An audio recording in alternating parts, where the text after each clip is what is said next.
राधे राधे। जय गुरु जी। कैसे हैं आप सब? चैनल को सब्सक्राइब कर दिया होगा, लाइक और शेयर भी करते हैं, कमेंट्स भी देते हैं। इन सब चीजों के लिए आपका बहुत बहुत धन्यवाद। आज मैं आप लोगों को एक स्टोरी सुनाने जा रही हूँ। मेरी ये स्टोरी आज सारे पेरेंट्स के समर्पित है और सबको ही सुननी चाहिए, जो एक अच्छे माँ बाप है या जो बनने की कोशिश कर रहे हैं माँ बाप और अपने बच्चों को शिक्षा देना चाहते हैं। एक समय की बात होती है, एक लड़का होता है, छोटा सा 12 या 13 साल का बच्चा होता है। उस लड़के की डेली की एक रूटीन होती है कि वो डेली अपने फादर से कुछ स्टोरी सुनता है और स्टोरी सुनते सुनते उसको नींद भी आ जाती है। लेकिन नींद आने से पहले उसकी एक और भी अच्छी आदत होती है कि वो ऊपर वाले का शुक्रिया करता है। वो ऊपर वाले को रोज बोलता है कि मेरे प्राणों की रक्षा करने के लिए आपका धन्यवाद। और वो ऊपर वाले को कहता है कि अगर सुबह उठने से पहले मेरे प्राण निकल जाएं तो आप मेरे प्राणों को ग्रहण करें। ये उसका डेली का रूटीन होता है।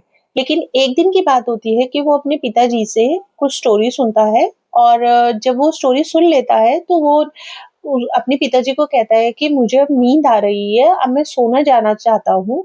तो उससे पहले मैं अपनी जो प्रार्थना है, जो मेरे उसका डेली का रूटीन होता है, वो मैं कर लेता हूँ।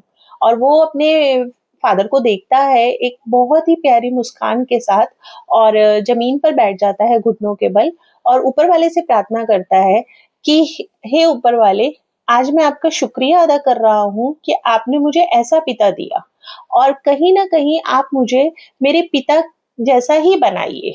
जितना वो मेरे लिए करते हैं या जितना वो करना चाहते हैं, मैं बड़ा होकर इतना काबिल बनूं और मैं उनकी तरह ही बनूं।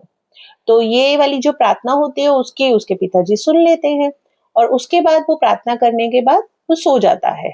जब वो सो जाता है तो उसके पिताजी उठते हैं और वो प्रार्थना करते हैं ऊपर वाले से कि हे प्रभु, मेरे बेटे ने जो आज प्रार्थना करी है, मैं उसके ऊपर पूरा उतरना चाहता हूँ। उतरना चाहता हूँ का मतलब होता है कि मैं उसकी नजरों में उठना चाहता हूँ और मेरा बेटा जैसा चाहता है कि मैं पिता बनूं, आप मुझे वैसा ही पिता बनाए, इस काबिल बनाए कि मेरे को और मेरे बेटे को एक दूसरे के ऊपर नाज हो, मैं कभी भी उसको शर्मिंदगी ना दूं और मैं उसका इतना लालन पालन कर सकूं कि वो मेरे से भी अच्छा इंसान बने।